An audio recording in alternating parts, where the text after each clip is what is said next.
el presidente de la República, Yamandu Orsi, dijo: no fuimos de mambo con la laicidad, y señaló que la religión trabajaba mejor con aquellas personas que sufren adicciones, mejor que el propio Estado. Y esto generó todo un debate.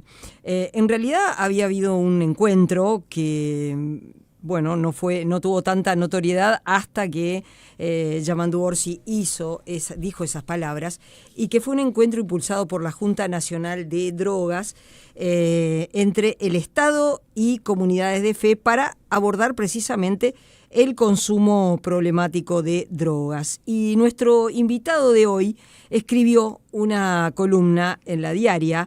Él es trabajador social, es especialista en política y religión, y escribió Laicidad, drogas y comunidad de fe, una discusión impostergable. Bienvenido, Nicolás Iglesias Schneider. ¿Cómo andás? Bienvenido. Bien, un gusto estar con ustedes y conversar estos temas que siempre emergen y no dejan de emerger en los 100 y pico de años de separación de Iglesia-Estado, y antes, sin duda. Nuestro país es como que un tema que cuando se habla de religión y que vincula algo con lo político, con lo estatal, se generan discusiones culturales, políticas profundas, ¿no? Y seguirán, imagino, también, ¿no? No están resueltas. Claro, no es algo que se resuelva esto, ¿no? No, tenemos una larga tradición, creo que, de esta discusión de separación de Iglesia-Estado que fue laudada en un momento que sí fue muy, muy fermental y muy radical, de posturas más jacobinas, laicistas duras, y posturas que querían seguir sosteniendo el vínculo entre Iglesia Católica Romana y el Estado. Y bueno, creo que después de esos más de 100 años siguen emergiendo a veces esos miedos de cuando o esas sospechas de que si es que las iglesias quieren volver a tener un tipo de apoyo del Estado, o si lo dejaron de tener en algún momento. Eso para decir alguna cosa, pero el tema sin duda es interesante porque cuando se vincula con adicciones, también está un elemento muy emergente, porque es un problema que casi toda la sociedad uruguaya logra visualizar como un problema crítico. Claro. Primero, de pronto, definir qué es concretamente laicidad y qué hablamos, porque un día sí, otro también dice tal cosa viola la laicidad, tal cosa no es posible por la laicidad. Claro. Tiene dos acepciones que usamos en Uruguay, especialmente: la laicidad en relación a lo político y la laicidad en relación a la religión. No sé, a veces que se habla de la violación de la laicidad es porque hubo una manifestación de tipo política en la educación. Esa es una acepción. Y a veces en relación a la cuestión de la religión. Podemos decir que la laicidad es un acuerdo de convivencia, es un acuerdo de cómo en relación a la religión el Estado se vincula con la diversidad religiosa. Y hay distintos modelos de laicidad en distintos países. Hay laicidades más que buscan ser más excluyente de lo religioso y mantener una postura como aséptica o neutra del Estado frente a todo tipo de manifestación religiosa. Hay posiciones de la laicidad que son más de la gestión de la pluralidad religiosa. Incluso en estados que siguen sosteniendo una religión oficial, por decir Inglaterra, que el jefe de la Iglesia Anglicana, la Iglesia de Inglaterra, es el rey, pero Inglaterra, por ejemplo, tiene una gestión de la pluralidad religiosa porque tiene millones de personas, por ejemplo, de fe musulmana. Entonces, por más que la religión mayoritaria en Inglaterra no es el anglicanismo, y por más que el Estado tiene una religión oficial, hay una gestión del pluralismo religioso con unas políticas de diversidad religiosa, porque se considera que es importante considerar la diversidad religiosa para vivir en una sociedad plural. En Suecia pasa parecido. En muchos países europeos, especialmente los de matriz protestante, tienen esquemas más bien de gestión de la pluralidad religiosa.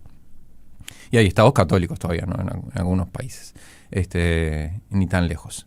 Argentina, por ejemplo. Argentina, sí, iba a decir Argentina, pasa que en verdad sí, ya ha ido, es cada vez menos católico. El proceso de Argentina viene en un proceso de financiación de la Iglesia Católica. Sigue teniendo privilegios la Iglesia Católica Argentina sobre las otras religiones. Pero bueno, la laicidad es la gestión de la diversidad religiosa. En Uruguay a veces se entiende la laicidad como que el Estado no haga nada y no se meta con una supuesta neutralidad total y aséptica, como una asepsia frente a lo religioso. Y yo es un concepto que discuto y me gusta problematizar, porque ese concepto de una laicidad supuestamente totalmente neutra frente a las religiones, o sea, que el Estado no hace nada con las religiones, más allá del artículo 5, que dice que exonera de impuestos y que le da libertad religiosa, y que le deja a los patrimonios, lo que fue construido en el erario público, se lo deja a la Iglesia Católica, esa solución que tiene nuestra Constitución. En realidad, el Estado sí se vincula con las religiones, el Estado sí tiene distintas formas de trabajo con las iglesias, con las religiones en políticas sociales, es lo más evidente. Y después hay momentos donde el Estado se vincula, o los líderes políticos, los presidentes o otros actores, con la religión, y como no hay una política de diversidad religiosa, lo que pasa muchas veces es que solo se vinculan o se terminan visualizando las religiones más hegemónicas culturalmente, que no siempre son, no quiere decir que son mayoritarias, catolicismo y judaísmo. O sea que esa neutralidad no es tan así en la práctica. En la práctica, y exacto. podríamos hacer un gran rosario de ejemplos de porque no existe semejante, ni existe equidad total, ni equilibrio, ni existe neutralidad. Creo que la gente no sabe, o la gran mayoría no sabe, que parte de las personas con adicciones que son atendidas por el Estado hace convenios con organizaciones religiosas para darles atención, así como hace convenios con organizaciones no gubernamentales para dar atención en otras problemáticas, convenia con organizaciones religiosas igual que con otras organizaciones para las adicciones y para muchos otros temas. Y para muchos otros temas. Y son convenios del Estado. Lo que pasa que creo que no, obviamente que la gente no tiene por qué saberlo, no lo ve. En ese evento que referenciabas, donde estuvo el presidente escuchando lo que los 10 líderes religiosos dijeron, el diálogo interreligioso, que yo tuve la oportunidad de moderar, y que el diálogo interreligioso en Uruguay existe hace muchos años, hace como 20 años, es la primera vez que un presidente participa escuchando a los líderes religiosos. Lo que las comunidades religiosas contestaban era cuál era su aporte al tejido social. Y el tejido social, el aporte al tejido social es distintas formas de presencia que tienen las comunidades religiosas en servicios sociales. Algunos con convenios con el Estado, por decirlo más evidente quizás para la población, CAIF, un centro juvenil, un club de niños, adicciones. Hay un montón de proyectos que son gestionados por ONGs, y en algunos casos son iglesias y en algunos casos son organizaciones cristianas o religiosas basadas en la fe de distintas fes, judías, afro, católicas, etc. Entonces existe un rol súper histórico de políticas públicas gestionadas por organizaciones basadas en la fe. El INAU tiene una larga trayectoria en esto, y el MIDES desde que existe también. Y otras dependencias del Estado, intendencias, etc. Pero en adicciones especialmente creo que ahí es donde la palabra quizás de Yamandú fue del presidente como mal interpretado o quizás no complejamente entendida, es que en adicciones donde el sentido de la vida es un elemento interesante a trabajar, donde la espiritualidad se pone muchas veces en juego como una herramienta, las religiones y las comunidades religiosas con las cuales a veces el Estado también convenia, en el caso de MIDES, a veces tienen otras herramientas o otros componentes en el abordaje de las adicciones. Hay comunidades, o sea, la mayor parte de las chacras y comunidades de tipo terapéutica, muchas de ellas son de trasfondo espiritual o religioso, católica, evangélica, pentecostal. Y no estamos hablando en este caso de las que tienen convenio ni de Veraca ni de Remar, que son las que quizás la población ve más en la calle. Uh-huh. Y que es como otra conversación, porque al no estar en convenio con el Estado no tienen ningún tipo de control del Estado, Veraca y Remar. Estas comunidades a las cuales que participaron en este diálogo y quizás en esta referencia que estabas haciendo, el Estado convenia, son comunidades que tienen algún tipo de equipo técnico, abordajes interdisciplinarios, y que es interesante tener en cuenta cuál está haciendo su papel. Con esto yo también quiero aclarar, desde mi opinión como trabajador social, así como existen propuestas religiosas, deberían existir propuestas laicas. Lo que no puede pasarle a un Estado como el nuestro, que es laico, pero creo que debe ser considerar el aporte de las religiones, pero no ser el único camino. Eso es evidente. Y lo que pasa que en este métier de las chacras, donde tienen más fuerza y más know-how, podríamos decir, mucha experiencia, son comunidades de tipo religioso. Entonces, el proceso de la Junta Nacional de Drogas tiene como el objetivo, pues yo pude participar en ese encuentro y en esa conversación con estas chacras, de generar ciertos pisos mínimos de derechos humanos, pisos mínimos de libertad religiosa y de libertad de creencia y no creencia. Y también, quizás la pregunta que queda hecha así para el Estado y para las comunidades con las que trabaja el Estado que no sean religiosas es, tiene que haber muchas más otras propuestas que sean también laicas, y las que son confesionales tienen que estar encuadradas en ciertas reglas de juego. Ahora, va por ahí parte de la tensión de lo que está, y vuelvo a lo que dije, quizás si uno piensa que el Estado no se vincula con ninguna religión y tiene esos lentes, no ve que en realidad el Estado se vincula hace rato con religiones. Pasa que a veces es como hacer como que sí, no lo hace. Y cuando uno no reconoce que esa institución que está conveniendo tiene una identidad, uno la tiene que tener en cuenta para poner ciertas reglas, ciertos acuerdos. Bueno, hablando de reglas, porque lo mencionaste allí al pasar y hay oyentes que lo preguntan, ¿no? Mencionaste Veraca, mencionaste Remar, ¿qué pasa allí? ¿Cuáles son las reglas en ese sentido? Bueno, yo cuando venía para acá hacía memoria de hace unos 10 años con Ana María, hablando de este mismo tema, en otro canal, en otro espacio. Es un tema que tiene una larga data en nuestro país ya de visibilizar primero que Veraca y Remar tienen un montón de camas y un montón de servicios no financiados por el Estado y fuera del control estatal, y que en el caso de Veraca, específicamente en Uruguay, hubo denuncias de violaciones de los derechos humanos, hubo denuncias de situaciones de abuso, hubo denuncias que se llevaron a la Institución Nacional de Derechos Humanos y a otros distintos ámbitos, y que eso incluso una recomendación de la Institución Nacional de Derechos Humanos en torno al año 2017-18 de que ni el Poder Judicial, ni que otros actores, ni el INAO, otros actores del Estado, deriven personas, y mucho menos niños, a estas chacras, a estos hogares de Veraca. Entonces, pero ¿qué pasa? Veraca y Remar tienen en torno a 600, 700 camas, lugares cada uno de estos. Entonces tienen mucho lugar. Mucho lugar. Entonces, en aquel momento, parte de la discusión, y yo creo que es otra discusión que habría que volver a traer, se discutió en su momento que estaba Berta Sanseverino, una diputada que falleció, que tuvo un rol muy importante en esto, discutir, por ejemplo, una ley que regule el voluntariado en el ámbito de las comunidades de la sociedad civil, porque parte del argumento que se esgrimía por parte de Veraca en aquel momento es que estaban haciendo voluntariado y estaban en un proceso de rehabilitación. Pero en esos contextos había situaciones de trabajo que se denunciaba como explotación laboral y no las condiciones no unas condiciones adecuadas para un proceso de rehabilitación. Pero claro, como es algo que el Estado no se estaba y no se está pudiendo hacer cargo del todo, ahí es donde entra una zona a veces gris. Claro, como el Estado no puede ejercer la justicia social en el territorio, estos chicos van a estas organizaciones y quedan desamparadas. Tú hablabas, recuerdo también de denuncias vinculadas con utilización política, para militancia política. Entonces, recuerdo a una madre decir, mi hijo está allí porque tiene una adicción, pero no corresponde que a mi hijo lo saquen de allí y lo lleven a repartir volantes de un partido político. Y eso que sucedió hace 10 años, 12 años, y no sabemos si en el 2019, sucedió en el 14 y en el 19 quizás sucedió menos, que está todavía en la memoria social de nuestro país, esas situaciones.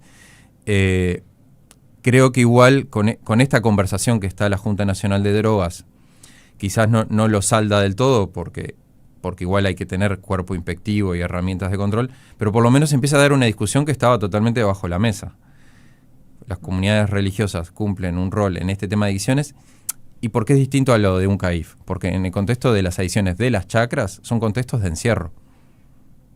Contextos donde las personas muchas veces no tienen celular, tienen visitas y cosas, pero están en un contexto mucho más vulnerable, más frágil, porque una persona que está en un proceso de rehabilitación y está, 20 días o una semana o un mes quizás más incomunicada, se pueden dar mayores situaciones, hay más fragilidad ahí, ¿no? Entonces, el desafío creo que se plantea la Junta es empezar a construir este piso común derechos humanos, de libertad de culto y de no culto, de creencia y de no creencia, de no perder la libertad, que es un valor fundamental, un derecho humano fundamental. Y después empezar también a conversar, pero es otro tipo de conversación con las instituciones que no tienen convenio con el Estado, de cuáles pueden ser esas reglas. Y ahí te digo, la ley de voluntariado es un aspecto reglamentario que sigue siendo un vacío legal de nuestro país, porque así como no existe para estos contextos de chacra, hay muchas otras contextos de acción voluntaria que están sin reglamentación. Uh-huh. Y yo en ese momento que estaba en la Mesa Nacional de Voluntariado, un espacio de sociedad civil, en verdad en un momento casi hay consenso de todos los partidos que había que hacerlo. Pero después como se empezó a ver con ojos más partidarios y no lo audó. Quizás es un tema a volver a traer. Y otra cosa que en la columna yo planteaba es la creación de algún tipo de oficina, secretaría o espacio que regule, que controle, que sistematice. Asuntos religiosos. Asuntos religiosos, porque ese es el Estado a veces no va a poder controlar lo que no sabe cómo existe. Claro. Ni dónde está, ni cuántos son, ni cuánta plata tienen, ni cuántos miembros tienen, ni qué hacen, ni qué no hacen. Entonces, hay dos patas que nos faltan en el Estado uruguayo. Uh-huh. Uno vinculado al voluntariado y al control, y a la promoción también, porque no solo el Estado debe promocionar el voluntariado, porque el voluntariado es una actividad totalmente noble. Y la práctica religiosa también es una actividad noble y es un derecho humano, la creencia y la práctica de culto. Pero el Estado en estos dos campos no tiene ni estructura ni reglamentación para llevar una regulación saludable de estas. Estamos conversando con Nicolás Iglesias, licenciado en Trabajo Social, especialista en política y religión. Hacemos una pequeña pausa y ya seguimos. Estamos hablando a partir de un encuentro que convocó la Junta Nacional de Drogas, en la que participó el presidente de la República, Yamandu Orsi, donde hubo intercambio con líderes religiosos, en los que vos decías, bueno, el presidente Orsi los escuchó uno por uno lo que tenían para decir. Uh-huh. Y es un diálogo interreligioso necesario en el país. Sí, yo creo que fue interesante. Estuvo también Rossi, que es el director de la Junta. Sí, el médico psiquiatra Gabriel Rossi. Especialista en estos temas, estuvo Jorge Díaz. Y ellos también hicieron unas definiciones en relación a la laicidad, que para mí es como interesante, que es en relación a un Estado que escucha lo que los actores de la sociedad civil, y en este caso de las religiones, están haciendo. Y eso sería como, yo creo que ya en sí es un paso de inteligencia social, humana, porque un Estado que no escucha qué es lo que está pasando en la sociedad, de alguna manera que no escucha a la gente organizada de alguna manera, se pierde de una parte de lo que sucede. Y más que las religiones tienen una presencia descentralizada, territorial, de cercanía, están en la vida cotidiana de las personas. Y en ese diálogo estaban judíos, católicos, musulmanes, evangélicos, budistas, afro, charrúas, mormones, adventistas, y gente que muchas veces quizás no se junta a dialogar entre sí, o sea que es un acto en sí que promueve la convivencia y la pluralidad en un mundo donde las religiones también generan o se hacen en nombre de las religiones muchas atrocidades, entonces de guerras y de odio hacia el otro. Entonces me parece que en un país que no tenemos en primera línea grandes conflictos religiosos, que las religiones sean un factor de promoción de los derechos humanos, del diálogo y la convivencia, me parece muy saludable como hecho en sí, incluso más allá del tema de las adicciones. Porque están las adicciones, que es un gran campo, pero hay otros campos donde las religiones también tienen mucha acción. Voy a mencionar otro que es tan crítico como que es las cárceles, por ejemplo. La directora Ana Juancha, la directora del Instituto Nacional de Rehabilitación, lo ha dicho en varias oportunidades, yo lo he escuchado, que una de las mayores presencias de la sociedad civil organizada adentro de la cárcel, de la gente que va, son las iglesias. Entonces, y a partir de esa presencia, por ejemplo, ya desde hace mucho tiempo se elaboró un protocolo para la atención de la vida religiosa en las cárceles, especialmente por la pastoral social de carcelaria de la Iglesia Católica, tiene un gran papel ahí de trabajo, pero también muchas iglesias evangélicas y algunas pentecostales y no pentecostales, y en un momento se vio que eso era necesario organizarlo, justamente. Yo creo que es un ejemplo saludable de que el Estado, cuando se da cuenta que algo tiene mucha fuerza, porque la religión, en este caso de las cárceles, todo gente voluntaria, que hace las colas, que vive toda la dificultad que tiene. Cualquier persona que haya hecho una visita a una cárcel sabe que no es tan fácil entrar. Entonces, todo ese proceso voluntario de ir a hacer un rol, una acción social, educativa, de escucha, de acompañamiento, Y algo que a veces las comunidades de fe pueden dar, que es un extra a lo de otros trabajos sociales, solo técnicos, es que pueden dar un abrazo, otro tipo de afecto, de cercanía, hay una cosa del tejido afectivo que se teje muchas veces en estos vínculos que por ejemplo, cuando la gente sale de la cárcel, tiene a veces, incluso también afuera de las cárceles, cuando en la salida a las comunidades religiosas, como un tejido para escuchar, para recibir, para reintegrarse socialmente. Entonces, las cárceles es otro ámbito que como sociedad nos recontra preocupa, es otro tema, así como situación de calle, adicciones, cárceles son de esos grandes temas que como sociedad nos interpelan. Y que están conectados además también, ¿no? 17.000 personas presas. Y 5.000 en situación de calle. Saliendo 30 por día. Más Sí, menos. 30 por día. Sí, entonces, con un nivel de residencia alto además también, ¿no? Casi un 70%. Mira, un oyente habla de la obra del padre Mateo, el proyecto Minga, ¿no? En Las Piedras, un muy buen proyecto que también atiende y trabaja muchísimos chiquilines. Y cuando uno recorre la historia del trabajo social de nuestro país, está muy vinculado también a la acción social de las iglesias. La Iglesia Católica, obviamente, es la iglesia más histórica de nuestro país, las iglesias protestantes. Y cuando uno recorre yo vengo de ese mundo de las ONGs, también vengo de esa experiencia de ONGs basadas en la fe. En muchos de nuestros barrios, grandes obras sociales están dirigidas por curas, por pastores, por líderes, por laicos, pero que tuvieron en su origen un motor de organización en la salida de la dictadura. Muchas se organizaron, así como en la dictadura muchas iglesias fueron refugio para la resistencia social, cultural a la dictadura. Después de ahí salieron muchos proyectos sociales para atender la pobreza. En la infancia quizás fue lo primero, pero después en distintos ámbitos. Y también pienso en la obra del Padre Cacho, toda la zona del Marconi, la obra Comunica el Borro. O sea, uno recorre y hay mucha trayectoria.